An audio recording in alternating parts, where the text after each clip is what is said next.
আসসালামু আলাইকুম। বেশ কয়েকদিন ধরে আমি ব্যস্ততার কারণে তেমন একটা ভিডিও বানাইতে পারি নাই, যার কারণে আজকে প্ল্যান করি আমি আর সোহান যে আমরা সোজা চলে যাব পাকশি হার্ডিং ব্রিজের নিচে। মূলত আগে পাকশি হার্ডিং ব্রিজের নিচে আমরা মাঝে সাঝে যাইতাম, তবে এই কয়েকদিন ধরে তেমন একটা যাওয়া হচ্ছে না। আর আপনারা সবাই জানেন যে আমি বাসায় কিন্তু মুরগির একটা শেড তৈরি করছি, যার কারণে বেশ কয়েকদিন ধরে ব্যস্ততার ভেতরে জীবন কাটতেছে। মূলত আমি বাসা থেকে বের হয়েছিলাম 4:30টার দিকে, আর ঈশ্বর দিয়ে আসতে আসতে 5টা বেজে যায়, যার কারণে আমরা লেট করি নাই। আমরা সোজা রওনা দিয়েছিলাম পাকশি হার্ডিং ব্রিজের নিচে। মূলত ঈশ্বরদী থেকে পাকশি হার্ডিং ব্রিজের ওইখানে যাইতে মাত্র 20 থেকে 25 মিনিট সময় লাগে। পাকশি হার্ডিং ব্রিজের নিচে আসার পরে শুরুতে চলে যায় সেই ভাইরাল লেকের সামনে। মূলত এই লেকটা কিন্তু যখন পানি বাড়ে পুরাটাই ভরে টইটুম্বুর হয়ে যায়, আর এখান থেকে যে রূপপুর পারমাণবিক বিদ্যুৎ কেন্দ্র চুল্লিগুলো আছে অনেকটাই স্পষ্ট দেখা যায়, এমনকি অনেক সুন্দর লাগে। যেহেতু আজকে শুক্রবার ছিল, প্রচুর ক্রাউড ছিল এই পাকশি হার্ডিং ব্রিজের নিচে। অনেকজন দেখছিলাম যে এখানে এসে ফুটবল খেলতেছিল, পিকনিকে আসছিল,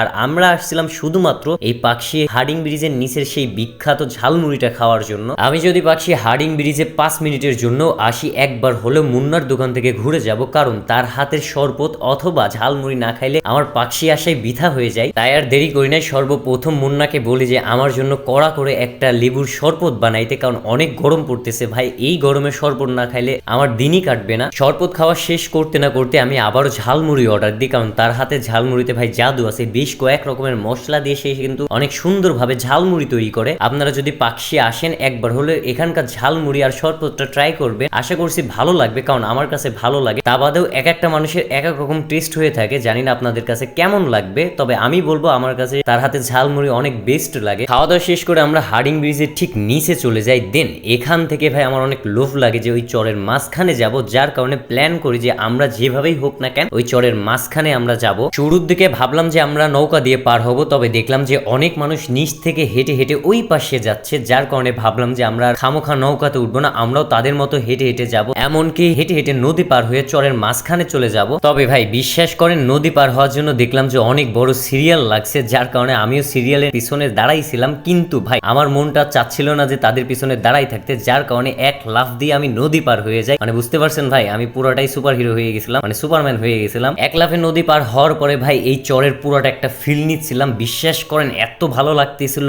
হিমেল হাওয়া পুরোটা শরীরটাকে ঠান্ডা করে ফেলছিল। এমনকি এখান থেকেও কিন্তু হার্ডিং ব্রিজ এমনকি রূপপুরের সেই চুল্লিগুলো অনেক সুন্দরভাবে দেখা যাচ্ছিল। পাকশি হার্ডিং ব্রিজ থেকে আমরা সোজা চলে আসি RRP সুপার শপিং মলে। মূলত এখানে আসার একটাই কারণ, ঈশ্বরদীর রুপটপ ক্লাউড ভিউ কিন্তু একটা স্পেশাল দুধ চা পাওয়া যায়, যেটা আমার সব থেকে ফেভারিট, যার কারণে ভাবলাম যে ঈশ্বরদীতে যখন আসছি আর সেই দুধ চাটা আমি ট্রাই করব না তাই কখনো হয়। তাই আর দেরি করি না, আমরা সোজা টপ ফ্লোরে চলে যাই। টপ ফ্লোরে আসার পরে দেখলাম যে বেশ কিছু ভালোবাসার মানুষ আমাকে দেখে দৌড়াই চলে আসে যে ভাই আপনার সাথে একটা ছবি তুলতে যাই। ভাই পার্সোনালি বিশ্বাস করেন এই সময়টা আমার সব থেকে বেশি ভালো লাগে। দেন ভালোবাসার মানুষকে সময় টময় দিয়ে আমরা আবারও বসে যাই সেই চাটা খাওয়ার জন্য। 15 থেকে 20 মিনিট ওয়েট করার পরে ফাইনালি আমাদের সেই স্পেশাল দুধ চাটা চলে আসে। স্পেশাল দুধ চা আসার পরে ভাই শুরুতে কোনো কথা ভাবা ছাড়াই আমি আগে একটা চুমুক দিয়ে দিই, কারণ ভাই দেওয়া মাত্রই আমার মন মাইন্ড পুরোটাই ফ্রেশ হয়ে গেছিল। বাই দ্য ওয়ে আপনাদের কাছে কেমন লাগে এই স্পেশাল দুধ চাটা, এমনকি আপনারা কারা কারা খেয়েছেন অবশ্যই কমেন্টে জানাবেন। তো আজকের ভিডিওটা মেনলি এ পর্যন্তই ছিল, দেখা হচ্ছে কোনো এক নতুন ভিডিওতে। সে পর্যন্ত সবাই ভালো থাকবেন, সুস্থ থাকবেন, নিজের খেয়াল রাখবেন। আল্লাহ হাফিজ।